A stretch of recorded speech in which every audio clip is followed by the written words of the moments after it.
the peasant at the diner. He didn't pay his check.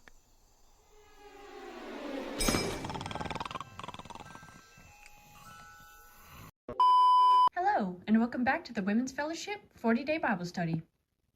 In our last lesson, we talked about God's loving care for us. He wants to help us, support us, and we only need to ask. Today, I would like to dive a little deeper of what else God does for us. He spares us. Now, this lesson isn't to scare you, but it's something that we need to talk about and what we need to know. You see, some people think that God is being slow in his return, and that he's forgotten all about us, and that he might not even return at all. But this is false. In fact, he makes it perfectly clear that he is being very patient for our sake. On a slight side note, one of the ladies in our group asked a question recently. If God promised not to destroy humanity back in Noah's time, why send Jesus to come save us? A very good question, and mind you, I'll do my best to answer this. I am still just a student of the Word after all.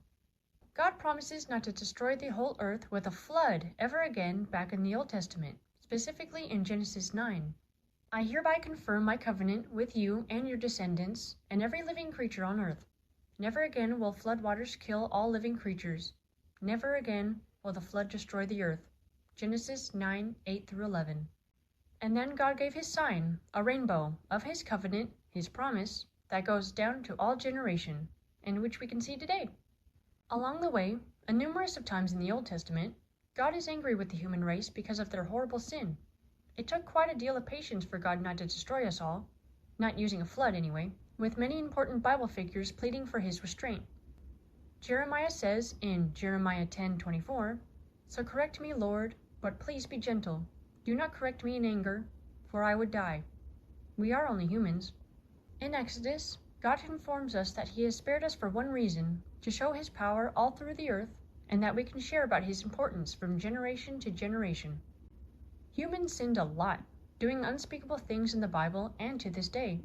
Whether we like to hear it or not, we deserve to die, and God has the power to do so. But that's where Jesus comes in. Jesus stepped in to take our place as a living sacrifice for our sins because we needed to atone. Just because Jesus took our place, it doesn't mean we should go ahead and continue sinning. It's not over yet, but that's also called Jesus' second coming, which is another lesson for another day. God doesn't want anyone being destroyed, but wants everyone to repent. 2 Peter 3:9.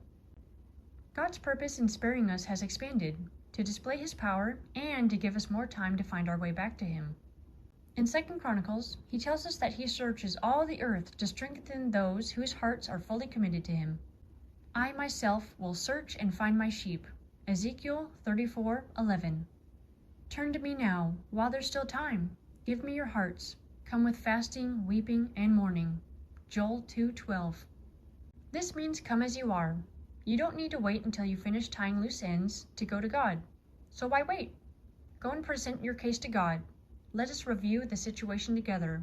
Isaiah 43:26. That concludes day 24. Hurry and strengthen what little remains. See you in the next one.